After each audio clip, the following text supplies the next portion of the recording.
as I've been thinking the last, 60 days or so, we are living in a time and an age that is completely different than anything in the past. I mean, when I was in Bible college, I don't know, maybe 5 years ago, in seminary, and we were going through Daniel and Revelation, you get to Daniel chapter 2, and the first statue is there, and you have these series of kingdoms that come.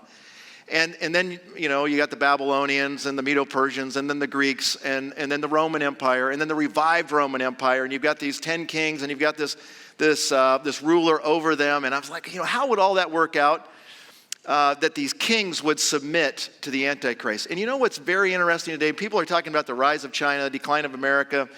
But here's something that's never happened in history. Every nation is totally dependent upon technology. Technology determines which nation is going to be in control of other nations. And so when you think about the Antichrist and his influence and coming out of, think about people who had a brilliant idea in the area of technology, grew up poor, and all of a sudden now are billionaires, have more money than the United States federal government, right? And are dictating to different nations right now, this is what you will do, or you need our help. Here's the stipulations. I mean, it is very powerful.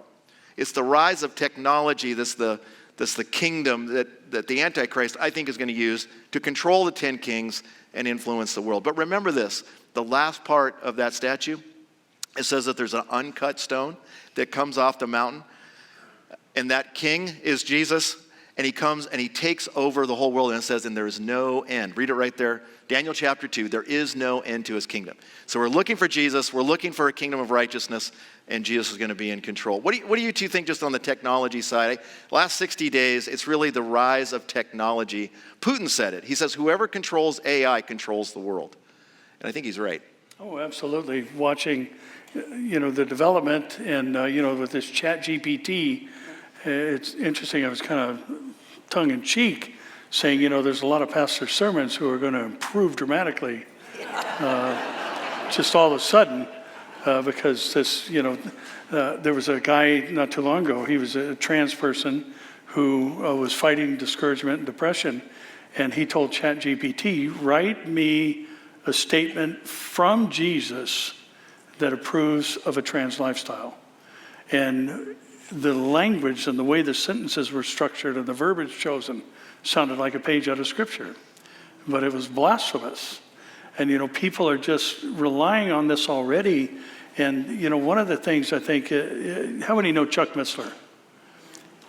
Chuck used to talk all the time about things like an EMP, an electromagnetic pulse, a high-altitude nuclear detonation that disables everything electronic on the sphere of its impact. And, if you look at the importance and the reliance on these things, whoever is going to win at cyber warfare, whoever pulls off the EMP or takes down somebody's power grid, they are going to be in control. And they are going to be able to control the buying and selling. And, we live in a different world, and things are as they never have been before. And it's quite possible that we are on the cusp of this dramatic change. And, the world is going to be in chaos when we're gone. And, I don't think we've seen some kind of corny rapture depictions, people with big old barcodes on their forehead and things of that nature. And some of the lousy movies that have been made where the thing has been depicted poorly. But, we have to remember the rapture is going to do two things. It's going to take people home, and it's going to leave other people homeless. It's going to make people alive like they've never been, and it's going to kill other people. I mean, there are going to be pilotless planes. There are going to be driverless cars. There are going to be captainless ships. And maybe Hollywood or the Christian community's efforts to depict that have not been up to speed, but it's really going to happen. And, so there's going to be a necessity for technology to be introduced. We got to get a handle on this. I mean, there's abandoned properties. There's people who aren't paying their bills. There's people who kind of identity theft and fraud going on an unprecedented scale. And the only way to settle this, slap a mark on your hand or forehead, and that way we know who you are. So it's very definitely something that has never been seen before.